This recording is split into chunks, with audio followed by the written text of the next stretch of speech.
మనం ఏదన్నా బయట జరుగుతున్న సమాచారం కావచ్చు, బయట ప్రపంచం ఏదైనా చూడాలనుకున్నప్పుడు మనం టీవీల రూపంలో గాని, పత్రికల రూపంలో గాని ప్రజలకు తెలియజేస్తున్నాం.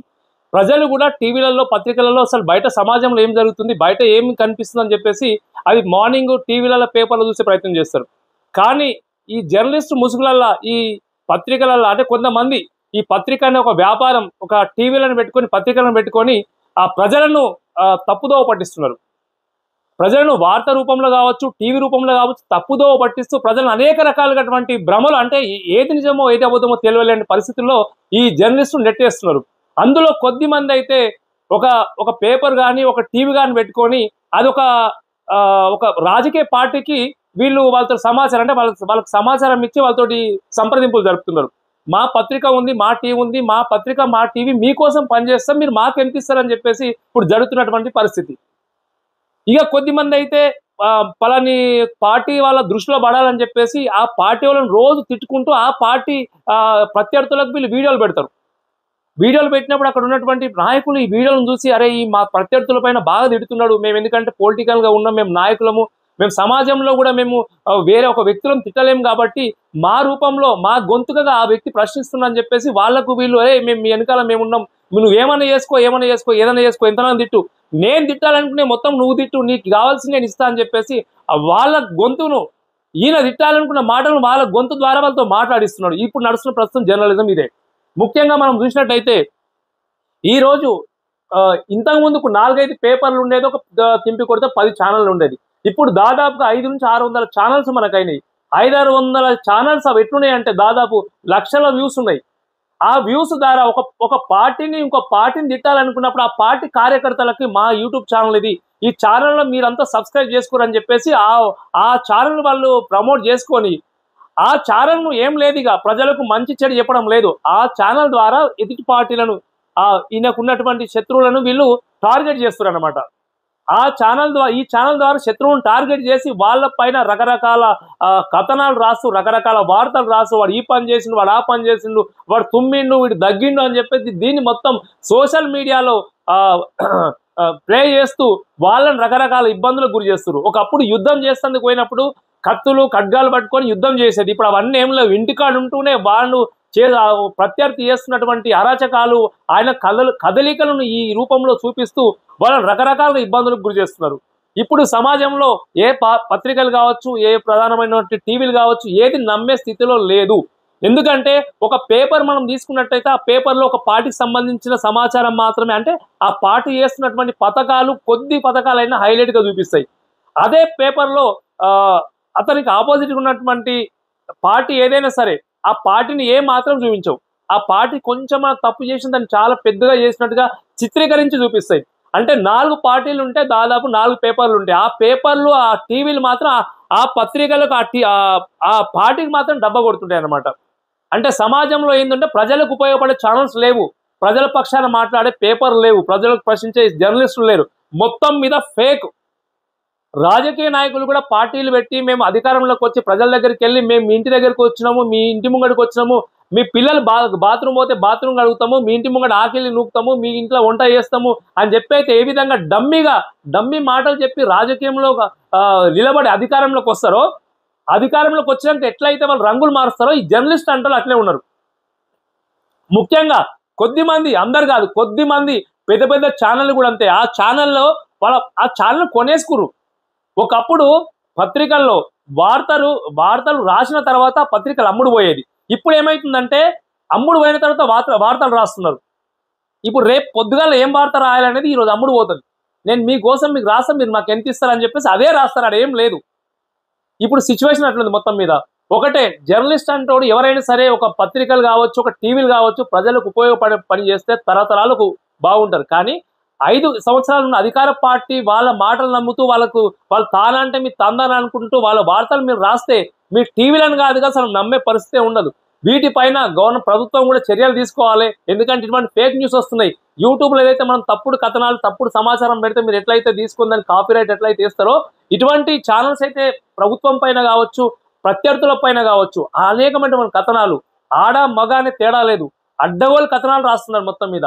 ఇప్పుడున్న జర్నలిస్టులు వాళ్ళు వాడే పదాలు ఎట్లున్నాయంటే మొత్తం మీద వక్రీకరణ అయితే మరి అంటే దారుణంగా ఉన్నాయి. అంటే ఎలాంటి ఒక వ్యక్తి జర్నలిస్ట్ ఒక లీడర్ పైన, ఒక మంచి నాయకుని పైన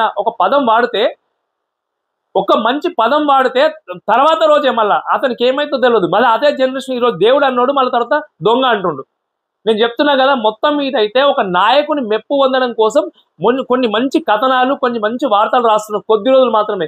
తర్వాత మళ్ళీ ఏమైతుందో తెలియదు, మొత్తానికైతే మళ్ళీ చేంజ్ అయిపోతుంది. ఈ రోజు ఒక పత్రిక కాంగ్రెస్ పార్టీ అనుకో, ఎగ్జాంపుల్ కాంగ్రెస్ పార్టీ అనుకోండి, ఆ పార్టీకి అనుకూలంగా రాసింది అనుకోండి, నెక్స్ట్ వచ్చే మళ్ళీ 5 సంవత్సరాల ఇదే పత్రిక మళ్ళీ కాంగ్రెస్కి అనుకూలంగా రాస్తుందా అంటే లేదు. మనం ముఖ్యంగా వెలుగు పేపర్నే చూసుకోవాలి. B6 కావచ్చు. B6 తెలంగాణ ఉద్యమం అప్పుడు దాదాపు 2014 వరకు కూడా 2014 వరకు కూడా టీఆర్ఎస్ను ఎట్లా అనుకున్న కింద కాదు ఆకాశానికి ఎక్కించి భుజాల మీద ఎత్తుకొని చూపించింది. ఇప్పుడు ఏమైంది మొత్తం ఆ పేపర్ టీవీ ఏమైంది? అధికారం ఏ ఏ ఏ పార్టీ అయితే అధికారంలో ఉంటుందో ఆ అధికారానికి మారుతుంది, ఆ దిశగా పయనిస్తుంది. అక్కడ ఉన్న దాని ఓనర్ కూడా పత్రికతో పోయినట్టుగానే ఆ ఓనర్ కూడా పార్టీలు మారినప్పుడు పత్రికలు మారుతున్నాయి. ఇది వీళ్ళు నాయకులు కాదు, ఈ పేపర్లు కావు, ఇది జర్నలిజం కాదు. ఇప్పటికైనా నిజంగా ప్రజలు కూడా ఆలోచించండి. ఎందుకంటే ఏదో మనకు పేపర్లో వస్తుందని చెప్పేసి నమ్మి వాళ్ళను తప్పుగా అర్థం చేసుకోవడం మాత్రం మానండి. ఎందుకంటే పేపర్లు అనేది ఒకసారి రాస్తుందంటే వెనకాలైతే నిజాలను తెలుసుకోకుండా వాళ్ళు వచ్చింది మాత్రమే రాసేస్తున్నారు. ఎందుకంటే అధికారంలో ఉన్న పార్టీ పేపర్లు కావచ్చు, టీవీలు కావచ్చు, వాళ్ళు ఏది ఇచ్చినా నడుస్తుంది. ఎందుకంటే వాళ్ళని అడిగేటోళ్ళు ఎవరు లేరు కాబట్టి. ఈ రోజు ఎగ్జాంపుల్ మనకు ఒక పార్టీ ఉందనుకోండి, ఆ పార్టీ వాళ్ళు తప్పు చేస్తే ఎమ్మెల్యేలు కావచ్చు, ఎంపీలు కావచ్చు, మినిస్టర్లు కావచ్చు, ఏదైనా మిస్టేక్ ఏదైనా తప్పు చేసి అక్రమాలు చేసినప్పుడు ఆ పేపర్ వాళ్ళ పక్షాన రాయదు. ఎందుకు రాయదంటే వాళ్ళకి హ్యాడ్స్ కావాలి. కొన్ని కోట్ల రూపాయలతో హ్యాడ్స్ వాళ్ళకి ఇస్తారు ప్రభుత్వం. కాబట్టి వాళ్ళ పైన తప్పుడు కథనాలు, అంటే తప్పుడు కాదు నిజమైన కథనాలను కూడా నిజంగా చూపించే ప్రయత్నం చేస్తే అప్పుడు ఏమైందంటే వాళ్ళకి హ్యాడ్స్ రాదు కాబట్టి డబ్బు కోసం అని కూడా వాళ్ళని అసలు చూపించారు. మొత్తం మీద అయితే ఒక పార్టీలో ఈరోజు ఒక తప్పు జరిగిందంటే దాన్ని చూపించేది కొద్దిగా గొప్ప ఒక 4-5 ఒక 2-3 పేపర్లు ఉంటాయి.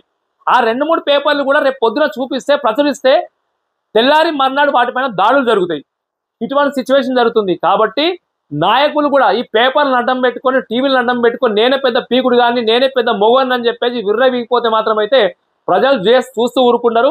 పార్టీ 5 ఏళ్ళే ఉంటుంది, ఏ ప్రభుత్వం అయినా 5 ఏళ్ల తర్వాత మార్పులు జరగవచ్చు. కానీ జర్నలిస్ట్ అనేటోడు అయితే 5 ఏళ్ళు కాదు, నువ్వు బతికిన 60-70 ఏళ్ళు నువ్వు కంపల్సరీ ఒకే స్టాండ్ మీద ఒకే దగ్గర నిలబడాల్సి వస్తుంది. కానీ ఈ పార్టీలో నువ్వు తిట్టినప్పుడు, ఆ పార్టీ మారినప్పుడు ఆ పార్టీ కార్యకర్తలు కూడా నీ చింతపని చేస్తారు. ఒక్కటి గుర్తుపెట్టుకోండి, ఏ జర్నలిస్ట్ అయినా కానీ ప్రజలకు ఉపయోగపడి పని మాత్రమే చేయండి. కానీ ఏ ప్రభుత్వం దగ్గర పైసలు తీసుకోనో, నాకు ఎమ్మెల్యే టికెట్ కావాలనో, ఎమ్మెల్సీ టికెట్ కావాలనో, లేక కాంట్రాక్ట్ కావాలనో, లేకుంటే ఏమన్నా బామ్మర్ది చుట్టమనో, నాన్న చుట్టమని చెప్పేసి ఒక పార్టీకి అనుకూలంగా మీరు పత్రికలు రాస్తే మీ జర్నలిజానికే సిగ్గుచేటు. ఎందుకంటే నువ్వు తినే అన్నంలో కొంతమంది అట్లా అయితే ఏదైతే మట్టి పోసుకొని తింటే నీకు ఎట్లుంటుందో నీకు అలాంటి రుచి దొరుకుతుంది. నిజమైన జర్నలిస్ట్ అనేటోడు నిజంగా న్యాయపక్షాన పోరాడుతూ నీ కళాన్ని గట్టిగా ఉపయోగించి మంచి కోసం పనిచేస్తే నీకు ఎంత మంచిగా ఉంటుంది అంటే నీకు బిర్యానీ అన్నం తిన్నట్టుగా ఉంటుంది. అంటే మంచిగా బిర్యానీ అన్నం మంచిగా కడుపు నిండా తిన్నట్టుగా ఉంటుంది. నీకు అడమైన వార్తలను ప్రచురించి రాసి పబ్లిక్లో చూపిస్తే నీకు మనశ్శాంతి ఉండదు. భవిష్యత్తులో ఇప్పుడున్న పార్టీ కూడా భవిష్యత్తులో ఓడిపోతే కూడా నీకు నెక్స్ట్ వచ్చే పార్టీ కూడా నేను ఈ చింతపండు చూస్తారు కంపల్సరీ. ఒక్కసారి జర్నలిస్ట్ అర్థం చేసుకోండి. ఈరోజు మళ్ళీ ఇంకొక విషయం ఏంటంటే, ఈరోజు ఒక జర్నలిస్టు మామూలుగా ఏదైనా సమస్య పైన బయటకు వెళ్తారనుకోండి, సమస్య పైన బయటకు వెళ్ళినప్పుడు మా ఎమ్మెల్యే ఉన్నాడండి, మా భూమి కబ్జా చేసిండు, మా ఎమ్మెల్యే ఉన్నాడు, నాకు ఈ సమస్య ఉంది, ఎమ్మెల్యే బొమ్మడిది ఉన్నాడు, వాళ్ళు మాకు ఇబ్బంది పెడుతున్నారని చెప్పేసి వాళ్ళ దగ్గరికి పోతే వాళ్ళది మొబైల్లో రికార్డింగ్ చేస్తున్నారు. మేము అన్నీ చేస్తామని చెప్పి రికార్డింగ్ చేసుకొని వాళ్ళ దగ్గర ఎంతో కొద్దిగా తీసుకుంటారు. కానీ ఆ సెల్లో మాత్రం రికార్డింగ్ అయిపోయింది, మళ్ళీ అది ఆ టీవీలలో రాదు, వార్తల్లో రాదు. అది ఎందుకు? మీరు సెల్లో రికార్డింగ్ చేసుకుంటే మీరు వార్తలలో టీవీలలో వేసే దమ్ము మీ దగ్గర లేనప్పుడు సెల్లో రికార్డింగ్ ఎందుకు చేస్తారు? ఇదే ఒక విషయంలో ఒక భూమి సమస్య పైన ఒక గరీబోళ్ళు ఒక ఎమ్మెల్యే వాళ్ళ బొమ్మడిది ఆక్రమించిందని చెప్పేసి అదే పటంచెరు దగ్గర ఆ ప్రెస్ మీట్ పెడితే దాదాపు పైన ఆ రోజు ఒక 18 నుంచి 20 ఛానళ్ళు వచ్చినాయి, యూట్యూబ్ ఛానల్ పెద్ద చిన్నయన్ని వచ్చి మొత్తం పెట్టి తీసుకున్నారు.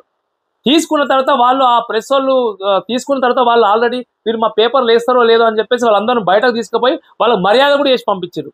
ఆ మర్యాద అంటే మీకు అర్థమైపోయి ఉంటుంది. ఆ మర్యాద చేసి పంపించిన తెల్లారు లేదు, మర్నాడు లేదు, పేపర్లో వస్తలేదు. వాళ్ళు లిస్టులో ఉంది వాళ్ళ పేర్లు. అన్న ఏమైందన్నా, మీరు నిన్న మా భూ సమస్య గురించి ఎమ్మెల్యే దృష్టికి తీసుకుపోతారు, సీఎం దగ్గర తీసుకుపోతున్నారు కదా, మా సమస్య ఏమైందని చెప్పి వాళ్ళ బాధితులు ఎవరైతే ఉంటారో ఆ టీ వాళ్ళందరికీ ఫోన్ చేశారు. ఫోన్ చేస్తే అయిపోతుందమ్మా, అప్లోడ్ అవుతుందంట. ఒకళ్ళంటారు అన్నయ్య ప్రింట్ మర్చిపోయిన, వాళ్ళంటారు. కానీ 18 టీవీలలో కొంటపోయిన న్యూస్ని కేవలం 2-3 ఛానల్ మాత్రమే, యూట్యూబ్ ఛానల్ మాత్రమే ప్లే చేసినాయి. మరి మిగతా 15-16 ఛానల్ ఏమైపోయినట్టు? అవి ఏమైపోయినాయి? అవి అంటే ఎందుకోసం వచ్చారు అంటే, ఒకటి ఏదైనా పత్రిక ఏదైనా ప్రకటన జరిగినప్పుడు కానీ, ఏదైనా వాళ్ళ రిపోర్టర్ వచ్చినప్పుడు వీడియో తీసుకున్నప్పుడు కానీ, ఆ వీడియో తీసుకొని పోయి టీవీలు వేస్తే వాళ్ళకి ఇజ్జత్ పోద్దని చెప్పేసి దానికి ఎవరైతే చేసారో అవి భూములు కావచ్చు, ఏదైనా సమస్య, వాళ్ళు ఏం చేస్తారంటే ఈ టీవీ ఛానల్ సంబంధించి అంటే ఫస్ట్ వీళ్ళే అడుగుతారు. ఈ రిపోర్టర్, కొంతమంది రిపోర్టర్లు ఏం చేస్తారంటే, అన్న మీ పైన ఇలా ఒక కంప్లైంట్ వచ్చింది, మీ పైన మేము వీడియో తీసినాము, వాళ్ళని బాధితులు భూమి ఆక్రమించుకురంట, ఈ సమస్య గురించి మాకు ప్రెస్ మీట్ పెట్టిరన్నా, మీరు ఏం చేయమంటారు? వేయమంటావా టీవీలో? మాకేమిస్తామని అడుగుతారు ఫస్ట్. అనగానే వాళ్ళు ఏమంటారంటే, సరే మీకు ఏదైనా చేస్తాం భయ అని చెప్పేసి 18 మందికి ఒకేసారి సెట్ చేస్తారు. ఈ బాధితులకు మాత్రం న్యాయం జరగదు. ఇప్పుడు ఉన్నటువంటి టీవీలలో 50% ఇదే సమస్య ఉంది. కానీ నీకు శాతగా అంటే వాళ్ళు వచ్చేది బాధితులకు న్యాయం జరగడం కోసం కెమెరాలు బట్టి వీడియోలు తీయట్లేదు. కానీ ఇదే వీడియోలను తీసుకుపోయి ఆ బాధితులను బ్లాక్మెయిల్ చేస్తూ ఆ బాధితులకు డబ్బు తీసుకోవడం కోసం ఈ అడ్డమైన ఛానళ్ళు దాదాపు 40-50 ఛానళ్ళు ఉన్నాయి. అవి మాత్రమే పనిచేస్తున్నాయి. నిజంగా మీరు అన్నం తింటే, మీరు మనుషులు అయితే కరెక్ట్గా ఉంటే సమాజానికి న్యాయం చేయండి. కానీ మీరు తీసిన వీడియోలను ఈ బాధితులకు అన్యాయం చేస్తూ బయట వాళ్ళకు దగ్గర మీరు బ్లాక్మెయిల్ చేస్తూ డబ్బు తీసుకుంటే మాత్రం అయితే మీకు పుట్టగతులు ఉన్నాయి. నేను ఓపెన్గా చెప్తున్నా. ఎందుకంటే ప్రెస్ అనేది ఇప్పుడు వీడియో టీవీ ఛానల్ కావచ్చు, పేపర్లు కావచ్చు, జర్నలిజంలో 50% దొంగలే ఉన్నారు. నేను 100% చెప్తున్నా. అది మీ అందరికీ కూడా తెలుసు. కానీ వాళ్ళు ఎక్కడ పోతున్నారు ఈరోజు? ఎమ్మెల్యే బర్త్డే ఉందంటే తెల్లారు ఎమ్మెల్యే ఇంటి మెట్ల అక్కడ కుక్కలు లెక్క 20 మంది ఉంటారు అక్కడ. అదే రోజు బయట ఎంతో మంది ప్రజలు ఇబ్బందులు పడుతూ వాళ్ళ గోసను వెళ్ళబోసుకుంటే గోసను చూపించడానికి ఆ టైంలో పోవు. మరి ఆడికి ఎందుకోరు మీరు? బర్త్డేల కాడికి పోతారు. ఓ చిన్న కౌన్సిలర్ ఉన్నాడు, నా పుట్టినరోజు అని చెప్పి, ఓ చిన్న సర్పంచ్ ఉన్నాడు, ఏదేమైనా వాళ్ళ దగ్గర మీరు అంత స్పీడ్గా ఉన్నప్పుడు మరి మీకు రోడ్ల మీద దొరుకుతలేవా? సమస్యలు లేవా? వర్షాలు లేక ఎంతో మంది రైతులు ఇబ్బందులు పడుతున్నారు. ఆ సమస్య కనబడితే వస్తుందా? టీవీలలో వస్తుందా? పేపర్లో వస్తుందా? ఆ సమస్య మీకు రాదు. ఈ రోజు ఒక ఎమ్మెల్యేను ఇంకో ఎమ్మెల్యే తిట్టిందంటే దాన్ని మొత్తం రోజు అదే పనిగా చూపిస్తారు. పనికి వచ్చే పని కాకుండా అడ్డమైన పని చూపిస్తున్నారు. ఈ రోజు చాలా చాలా కార్యక్రమాలు, చాలా మంది ప్రజలు ఇబ్బందులు పడుతున్నారు. చాలా సమస్యలు ఉన్నాయి. వాటిని స్కూళ్ళు ఉన్నాయి, చాలా స్కూళ్ళు, ప్రభుత్వ స్కూళ్ళే ఉన్నాయి. మరి అందులో సరైనటువంటి విద్య దొరుకుతుందా? టైం మంచి టైం ఫుడ్ పెడుతున్నారా? టైంకి మళ్ళీ విద్యార్థులకు బోధించడానికి ఉపాధ్యాయులు టైంకి వస్తున్నారా?